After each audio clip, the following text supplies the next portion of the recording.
Hi there, Steve Goodey here. I've been asked to give you a bit of comment on what's going on in the Wellington property market today. I've got to say, pretty much everything. Man, it's a bit like the spring weather, you know, it's raining one minute, pouring the next. There's so much going on at the moment. Firstly, in my target market of Lower Hutt, we're still at an incredible low level of listing numbers. I've spoken to a couple of valuers who've mentioned that the only thing that's stopping valuations going through the roof is actually the limited number of transactions occurring because there's just not quite enough property stock on the market. Secondly, over the last 5 years, Housing Corp in Lower Hutt have knocked over about 170 houses. None of those have been rebuilt yet. The national government has stated that they're going to start rebuilding houses in Housing Corp market here in Lower Hutt, but they haven't done it yet. There's no construction really going on in Lower Hutt, no large-scale residential subdivisions going on.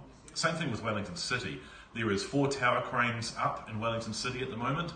In Auckland, there is 28 tower cranes up around Auckland City.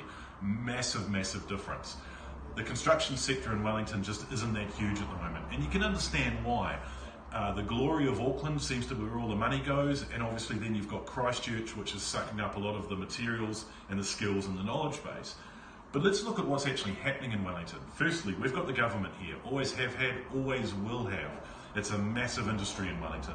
Secondly, the construction that we do seem to have here in Wellington at the moment seems to all be going into roading. We've got the Sandhills motorway out on the Kapiti coast, which they have completed, and they've just started retarring it again this week. And then obviously we've got the massive Transmission Gully motorway. But that's not the only thing that's going on. We're also getting a second tunnel through to the airport in the centre of the city. We're also getting link roads like State Highway 58, State Highway 2, and a link road between Petone and Porirua right through the back of Korokoro. Now that's going to make a huge difference to the Wellington and the Lower Hutt market. Firstly, it's going to make just about anywhere in Wellington about 12 minutes away from just about anywhere else in Wellington. And we're already seeing this with bulk retail in the Petone corner. So the corner of Petone where they've allowed bulk retail, we've had a Briscoe's, a Bunnings store, we've got a massive Mitre 10 down there, we've got a brand new Kmart, we have a Palmer's Garden Centre coming, and we have 4 new cafes opening up in Jackson Street, Petone in the last month. And that place is bustling. It is impossible to move there on a Saturday morning. So what's actually happening there is it's pulling retail from Wellington City and from Upper Hutt into this area and this demographic.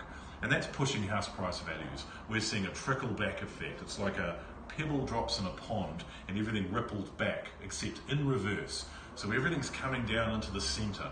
So Wellington City's become very, very popular. Prices have more than stabilised. They have increased. Same thing happening in Lower Hutt. It's predominantly around the glory suburbs of Balcut, Woburn and Petone. Those values have come up. And what it's done is the next suburb out from those